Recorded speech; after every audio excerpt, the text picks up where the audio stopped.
Hello everyone, welcome to another vlog. तर आजचा जो व्लॉग आहे तो साधारण वीकेंड म्हणजे आमचा वीकेंड तो मंगळवारी, कारण की ट्यूजडेला शॉपला सुट्टी असते आणि वीक ऑफ असतो आमचा त्या दिवशी. त्याच्यामुळे मंगळवारची बऱ्यापैकी माझी क्लिनिंगची कामं असतील किंवा काही ग्रोसरी आणायची असेल किंवा जे काही घरातली कामं असतात ती मंगळवारी करते मी. मग हा जो व्लॉग मी तुमच्यासोबत शेअर करते हा साधारण 3 मंगळवार मी एकत्र केले, 2 ते 3 मंगळवार, आणि तो मग तुमच्यासोबत शेअर करते आहे. गॅलरी खूप दिवस झालं क्लीन करायची होती पण वेळ मिळत नव्हता, आणि जी काही कुंड्या आहेत त्याच्यामध्ये छान अशी रोपं लावून आणायची होती, कारण की मी जशी डिलिव्हरीसाठी घरी गेले त्याच्यानंतर त्यातली रोपं सगळी वाळून गेलेली.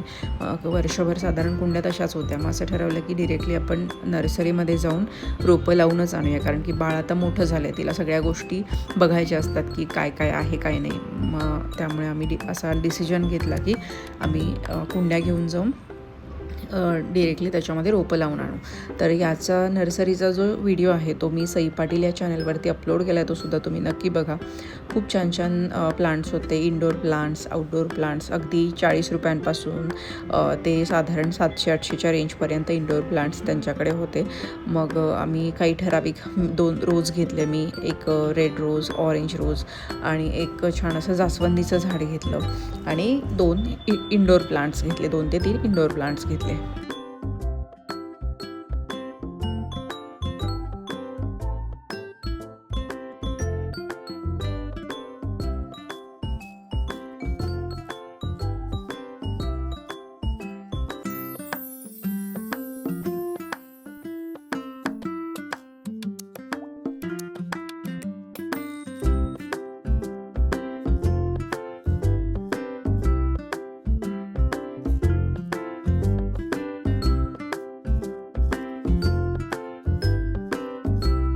रोपं तर आणलेली होती, पण आता असं वाटलं की चला वॉल डेकोरेट करूया. गॅलरीमधल्या या 2 वॉल आहेत त्याला मी कॉन्ट्रास्ट कलर कॉम्बिनेशन करायचं ठरवलं. एका वॉलला मी ब्लू कलर दिला, लाईट ब्लू कलर द्यायचं ठरवलं, कारण की ब्लू आणि मस्टर्ड येल्लो अशी थीम करायची असं माझ्या डोक्यात होतं. त्यामुळे मग थोडासा पहिला टेस्ट करून बघितला, कलर छान वाटला, सो म्हटलं चला ठीक आहे, छान कलर देऊया. गौरीला असं झालेलं की आई काय करते आहे नक्की. मग असं करत करत मी साधारण अर्धी वॉल, एका मंगळवारमध्ये मी अर्धी वॉल कंप्लीट केली, कारण की जे माझ्या हाईटला येत नव्हतं तिथं मला हे लागणार होतं, लॅडर लागणार होती, शिडी लागणार होती. त्याच्यामुळे मग मी म्हटलं चला ठीक आहे, ते नेक्स्ट मंगळवारी करूया, आणि मग एक हाफ वॉल माझ्याकडून कंप्लीट झाली.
नेक्स्ट डे मला काही हिशोब करायचा होता, म्हणजे न्यू इयर स्टार्ट झालेला आहे, सो शॉपचे जे काही एक्सपेन्सेस आहेत किंवा जे काही इन्कम वगैरे त्याचा ताळेबंद करायचा होता. सो मला पूर्ण वर्षाचं सगळं प्लॅनिंग आणि रुटीन रेडी करायचं होतं. सो पहिला ते काम करून घेतलं, आणि त्यानंतर सर आज घरीच होते. मग म्हटलं चला ठीक आहे, जे काही मी MDFचे कटिंग वगैरे ऑर्डर केलेले होते ते म्हटलं होम डेकोरसाठी लावून घेऊया, कारण की गौरी काय मला एकटीला लावून देणार नाही. मग परफेक्ट मेजरमेंट घेत आम्ही हा एक छान कॉर्नर डेकोरेट केला.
काही म्हणा, घरामधल्या वस्तू नीटनेटक्या राहिल्या किंवा क्लीन असेल ना, तर आपल्याला ॲक्च्युली खूप भारी वाटतं.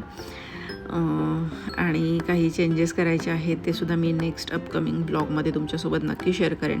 वॉर्डरोब माझं सगळं रिअरेंज करायला काढलेलं होतं. हा ब्लॉग मी नेक्स्ट शेअर करेन की मी पहिल्यांदा सगळ्या या फोल्ड करून घेतल्या माझ्या कपड्यांच्या आणि त्याच्यानंतर मग मला ते ऑर्गनाईज करायचं होतं. याचा मी सेपरेट ब्लॉग रेडी करते आहे. So stay tune. आणि माझ्या जर साड्यांचं कलेक्शन बघायचं असेल तर मला कमेंट नक्की करा. पुन्हा भेटूया पुढच्या ब्लॉगमध्ये. तोपर्यंत चॅनलला सबस्क्राईब नक्की करा. See you soon. Bye bye. Take care.